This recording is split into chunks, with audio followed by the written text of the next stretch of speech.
There's different ways to camp host in federal campgrounds, concessionaires, private campgrounds, but in this video, we're going to focus on state parks.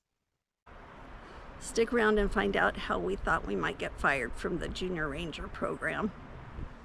Once we decide which state we're going to camp host in, we go to their website. You go for volunteer opportunities or camp host opportunities and apply online. They'll do a background check on you, and some states like Washington do fingerprints, and then you'll need 3 references. Once you have that all done and you're approved to camp host, you look at the different camp host opportunities. It's usually listed online.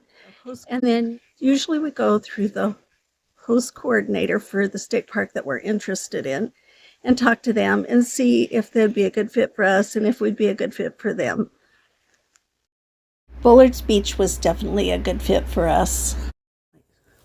When we decide that we're interested in doing a certain state park, we usually check the weather out, what it's going to be like, and what the bug situation is. Like here in Lake Wenatchee, there can be certain times of year a lot of mosquitoes, and it can be really windy, but it's been fine for us.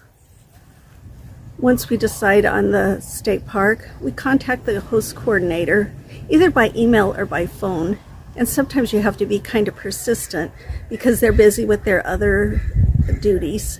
And usually I'll talk to the secretary and she'll give us a hand of the best way to deal with it. Filling the host position's a little lower on their list, even though we are a really big help to them and it's necessary. They have plenty of important things to do too.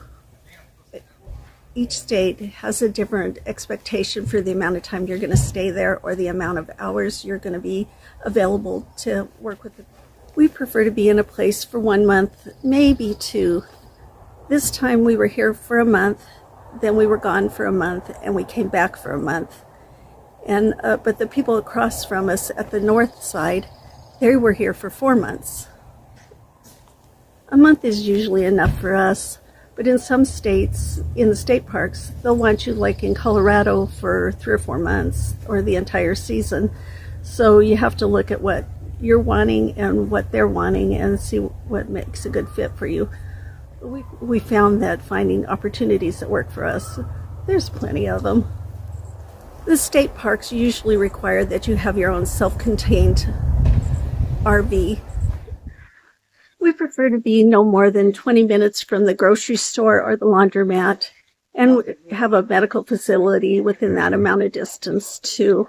Other than that, some state parks actually offer laundry available to the camp hosts. You just have a sign-up sheet and then everybody signs up with the other hosts and you work around each other. And that's a great treat. Then you don't have to use any of your time driving someplace to do that fine job of washing. We only take positions that offer full hookups as part of the compensation for your volunteer time, but some don't have full hookups, so be sure to check on that. But our first job was to sell wood, and it was between 4 and 8, and we were just out there, and the people would put their money in the box, and we would let them take the wood, and that was nice. Or drive around with the wood at Fort Stevens State Park. Sometimes you can be a lighthouse volunteer where you kind of help people. You can show them around or just be there to facilitate any questions they might have. We've worked in a visitor center at Fort Stevens State Park also, near Astoria on the ocean. And it was easy as could be, and you weren't out around the mosquitoes. And Mike would do 2 hours and I would do 2 hours unless it was real busy. And then we were both there to help people. We did something. Let's see, we cleaned yurts because they're just real basic. There's a couple of beds and a table, and then we just sweep the floors and everything. Once we finished with our yurt cleaning and any other little tasks they had for us, we were free. One thing we refuse to do is deluxe cabins because they're just a regular, they have a kitchen with a refrigerator, bathrooms. We're not doing all that cleaning. Those people worked hard, but some people don't mind it. It's good that everybody has different fortes. With camp hosting, you're around quite a bit more. Interpretive, like I said, we almost got fired from that job as far as being interpretive, but it was okay. You just set up your little table and teach people we were teaching mostly about bats at Stubbs Stewart State Park. In this junior ager program, it was supposed to be about fires building, and I misread the sheet. I thought it was building fires and making s'mores, but pretty soon I realized there wasn't any s'mores involved at all. So I pointed out to Mike, and we started slowly backing away before everybody was disappointed. And I'm not sure what happened about the whole s'mores incident.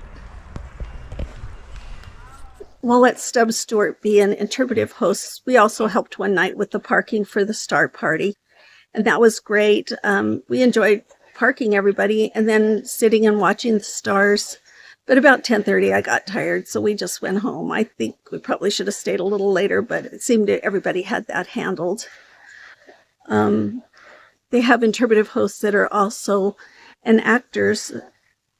Like when we were at LBJ State Park, there was a whole farm area where people did period reenactment. They were actually cooking, and people could come through the farmhouse and the farm, and they had the animals there and everything. While camp hosting in Texas, Mike helped the Rangers rustle up 3 buffalo to take to market. And we never use our own vehicle. Sometimes people have to change their plans, and we get notified by email or Facebook when those opportunities open up, and so that if something we're interested in, we can jump right into it. We were supposed to go to Fort Stevens State Park this September, but Mike got called for jury duty, so we had to cancel that. And they're always very gracious when something comes up, and they said if we want to come back the following year, let them know. And I bet we do. We have a direct line with our phones to the Rangers if we have any problems, but we're not law enforcement, and we call 911 and call the Rangers if we have any problems. But mostly it's just been good. No worse than living in the city. We've made a lot of friends through camp hosting. When we were first considering being camp hosts, one camp host told us that you need to be sure to get out of the campground on your days off because you'll lose your joy. And I have to say they were right about that. Have you ever considered being a camp host? Many camp hosts that we've met volunteer for a few months away from their homes. They don't have to live in their RV all the time. They just use it as a way to hang out at the beach for a few months with some really nice people. And once a week, they have breakfast all together. We've met when we're considering a campground.